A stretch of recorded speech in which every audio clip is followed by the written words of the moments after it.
So it appears that Vegeta's new form is called something along the lines of Instinct of Conquest. We don't have the official translation yet. This is based on translations from fan translators who have read the spoiler pages, which are just starting to come in for the latest Dragon Ball Super chapter.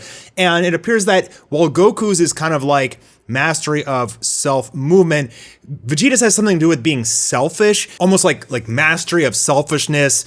Like, I think it has something to do, it's tying into Vegeta's seemingly new ability with his God of Destruction form, that the higher his fighting spirit goes, the more he battles, the stronger he gets. And I think that's really what the essence of his form is, which is pretty cool, which means if you want to beat Vegeta in his new form, you can't have a long fight. The longer it goes, the stronger it's going to get. Eventually, you're going to lose. So if Granola's already losing, if that's how Vegeta's power actually works, Granolah at some point in this chapter is going to have to somehow end the fight in like one quick hit.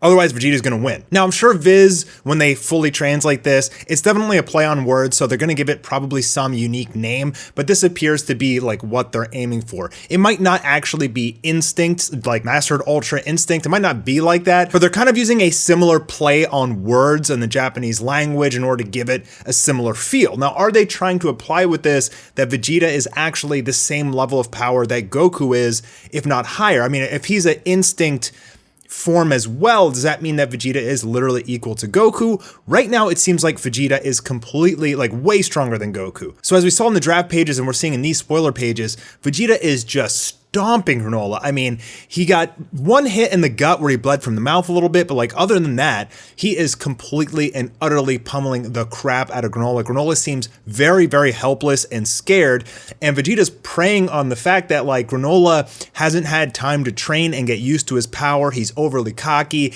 and that's his problem. Whereas Vegeta has been training with this form, he's a born fighter, he knows exactly what he's doing, and someone like Vegeta will easily stomp someone like Granolah who is just gifted his power. And I mean, in essence, that really is what Granolah's flaw is that he was gifted that power, and he does have some skill and technique, and he's a pretty good fighter, but when you're gifted power, you don't have the time to hone all of the abilities that come with it. You don't have the expertise that it takes to use all those abilities and those strengths to the maximum advantage. And that's really starting to come into play here. While Granolah may have been the perfect counter against Ultra Instinct, being able to counter Goku's moves, see and predict where he's going to move, and then strike him in a vital point, he can't really do that with Vegeta. Well, he should still be able to, but Vegeta seemingly is so fast, and again, they haven't explained his speed, but as you can see from these panels, Vegeta's so fast that whenever Granolah tries to focus in on Vegeta, Vegeta's like right behind him or just disappears or something like that. So it seems like Vegeta is faster than Goku, because if he wasn't, Granolah should be able to counter and predict Vegeta's moves as well. And so I don't know if that's because the battle has progressed long enough to give Vegeta this form, long enough for him to use Instinctive Conquest or Mastery of Selfishness, whatever they're going to give the name of. But that's what it seems like is happening. Because the fight prolonged, because Granolah wasn't able to end Vegeta quickly, he was able to transform. Maybe this is the first time Vegeta has even transformed. Like, maybe because it took a battle like this to get him so riled up that it pushed him over the edge. That's potential as well. Hopefully we get an explanation in this chapter, which should be coming out in a day or two. So make sure you guys are subscribed with those notification bells enabled, because obviously I'm going to be making a video on it. And if you wouldn't mind leaving a thumbs up, it helps the algorithm gods recognize that my channel makes good content and sends it out to more people. I'd really appreciate that. And we also get a really interesting panel here where Vegeta flies right up into Granolah's face, and Granolah like throws his hands out, and it seems like Vegeta turns into that like black or whatever this energy is that surrounds him. Like he just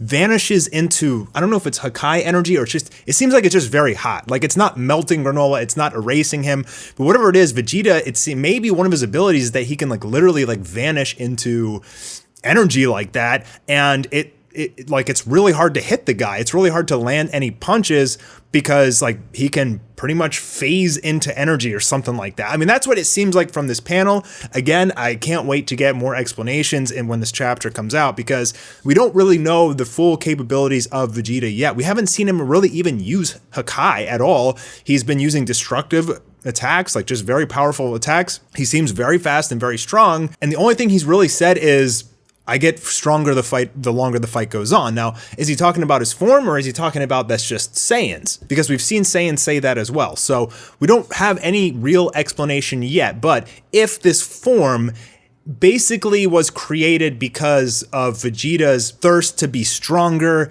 and somehow the Hakai God energy mixed in there and gave him this form, then I could understand something along the lines of like mastery of selfishness, mastery of bloodthirst, something like that. I have a feeling that it's going to be something like that. They're going to have the correct translation when they come out again in a couple days. Vegeta's calling Ultra Instinct a boring technique, and he's just like, he's loving it. Like, he's in his happy place, as we talked about, and he's just owning Granolah so hard. I mean, look at this kick, this double WWE wrestling kick to Granolah's face. Really awesome art here. Granolah is getting smashed. Now, I do think Granolah still has something up his sleeve, and the draft pages never show the full chapter. They never show the final page, only like the first 8 or so pages of the chapter. So a lot of developments are going to happen in this Dragon Ball Super chapter. Hopefully, more than anything, I want an explanation, a really good explanation as to what and why Vegeta's form is what it is. But I also think that by the end of this chapter, Granolah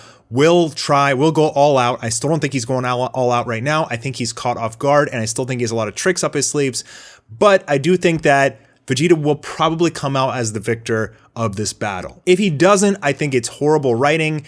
I mean, most of the time we see somebody, especially Vegeta, transform and get a new form. Think about verse Android 19, think about verse Cell. He always like wins in the beginning, and then he gets a little too cocky, and then he like fights an opponent that's way stronger than him, and he loses. Hopefully Vegeta has learned from his mistakes in the past, but the writing in Dragon Ball Super doesn't seem like they ever learned from their mistakes in the past, especially all the stuff that happened in Dragon Ball Z. And I do think Vegeta will beat Granolah here. I don't think he'll kill him. I think Goku will stop Vegeta from killing him. He'll be like, hey, Granolah's not a bad guy. We were all played. The real enemy is the Heaters. At that point, the wish will be made. Elec or Gas or maybe all the Heaters will become as strong, if not stronger than Granolah, probably using the same sort of wish. And at that point, it's going to be 3 versus 4. I mean, does Frieza come in too? Like, could you imagine seeing Granolah on the side of Frieza? I doubt that. And does this arc end with Frieza's destruction? I hope so, but I don't think they're ever gonna erase Frieza. Surprisingly, like, we haven't seen him at all in this arc. Like, even though this whole arc, everything, all the events in this really revolve around Frieza, we haven't seen him at all yet. So I don't know what he's doing, if he's gonna show up soon, but it's possible based on that interview with Toyotaru that this is just still the very beginning of this arc, and there could be so many more developments to come. Frieza could be training right now and show up in his diamond form or platinum form or something like that and become the new strongest, or maybe use the Dragon Balls to fulfill all of his training. I mean, God, remember how strong Frieza got from 4 months of training.